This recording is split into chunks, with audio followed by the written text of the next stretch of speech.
Guys, how's it going? Long time since I've done a video.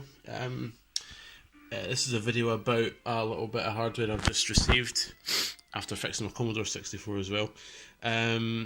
It's a Raspberry Pi with a hat, a hardware on top module called the Pi1541, and basically it emulates a 1541 disk drive without the massive footprint and infinitely more reliability. It's much like an SD to IEC, but it emulates the drive much better than the SD to IEC could ever hope to.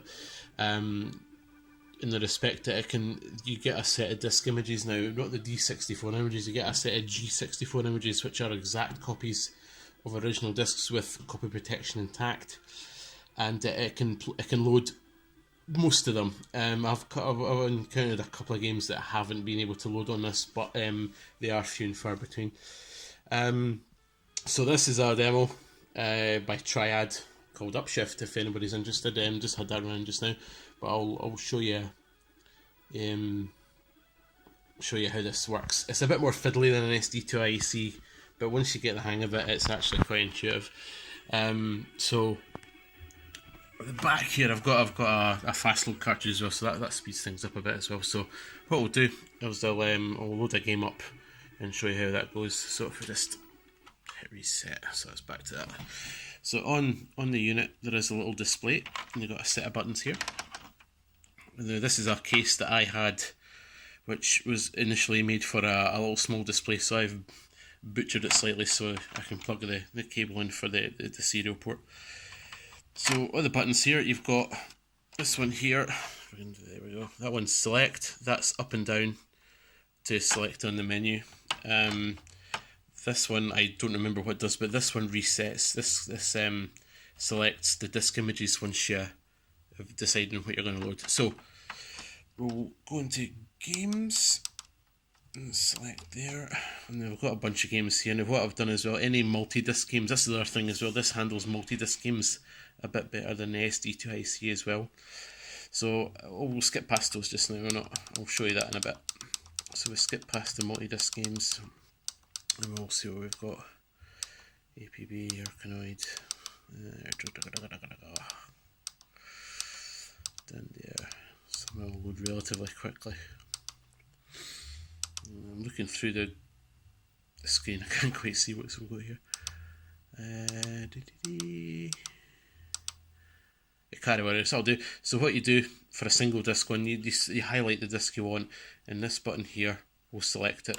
So then it'll tell you it's loading the disc, and it's now in emulation mode. So then you go back to your 64. Now I've got a fast load cartridge, so I should be able to just do Commodore run stop, and that should start loading. So I'll do that. And it also has a little speaker, and it mimics the grinding of the disk drive, which I think is really quite cool. So there we go.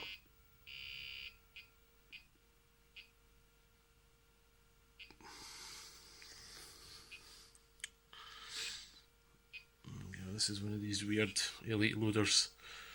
It's not elite actually, it's some sort of copy protection that it uses. Bubble uses similar copy protection, and it sounds absolutely awful when it's loading.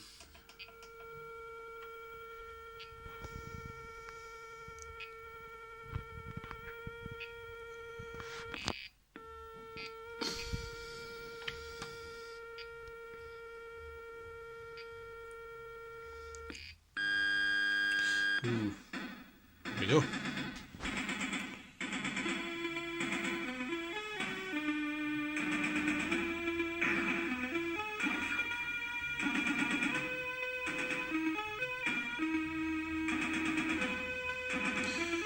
So I'll attempt to play this one-handed. I'm sure I'll fail horribly, but here we go. Oh, dear Lord. Using a zip stick, so yeah, we're going to get absolutely annihilated here, I'm sure. Yep. Die! Dear Lord. Okay. So you get the idea. Yeah, I'm dead. Right, okay. So that's that. complete waste of time. The other upshot of using the original disc images over the D64s, which are 9 times out of 10 cracked, is there's no crack throw. The crack throws are nice and all, but it just adds to the load time as far as I'm concerned. So I'm quite happy to load the originals, which is what this is doing here. So for originally with SD2IC, if you had the multi-disc, what you had to do is you put them you put the discs in a directory on the memory card, and then you would write a little batch file to tell the SD2IC what disc was what.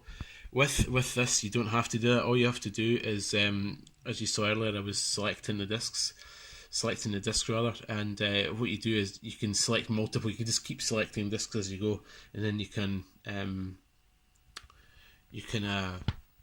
just swap over. But I'll show you how that works. So if we go back to this, and we'll go to, let's see, we'll do games, select.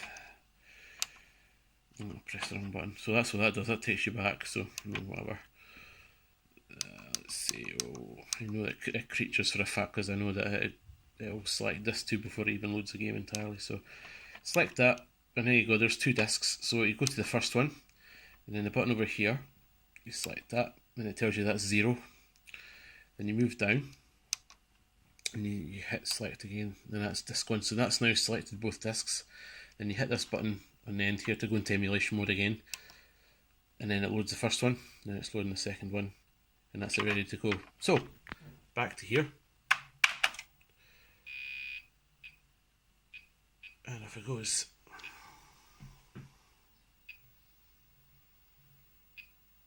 sorry for the flicker, it is a CRT. I refuse to use the LCD because this just look awful. Not as awful as through the viewfinder, I'm sure, but you know.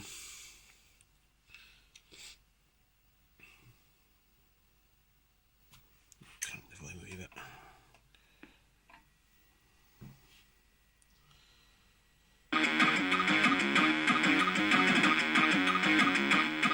Oh. Oh, we're in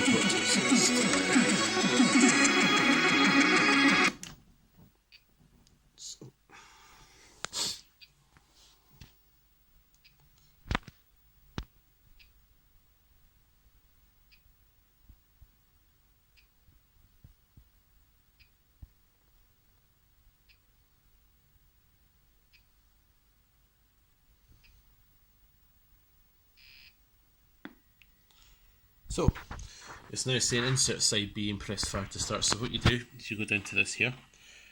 You see it's still highlighted on the first one, so if you hit the middle button, which is down, and it'll move down to the second disc, that's disc 2 now selected, and you just press fire, and off it goes. I realise this is not as not as smooth as how I say an Ultimate cartridge would, but it's far cheaper than what an Ultimate cartridge would be. So there we go.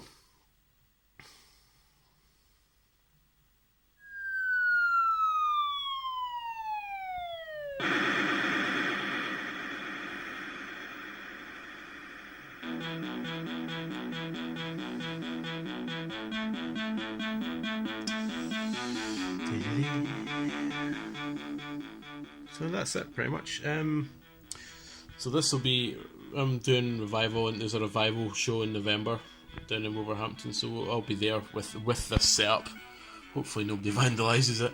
And another 64 with an SD2IC, which I think Duncan's loaning to me for the time being because mine's dead. That's the reason I have this little unit right now. So if you're interested in what this in one of these, I'll put a link in the description for there is a sale, a Commodore for sale group on Facebook, and I'll look out the guy's name, whose name I can't remember right now, who actually builds these and sells them. I think they're about £35 or something like. You need a Raspberry Pi 3 as well. So if you've got one already, great. If you don't, then an SD2IC is probably a better option. It's a bit cheaper because they're about £40, I think. But yeah, there you go. So I'm a bit drunk. I've been drinking some booze, so that's probably why I've been a bit slavery. But we'll see you guys next video. Bye.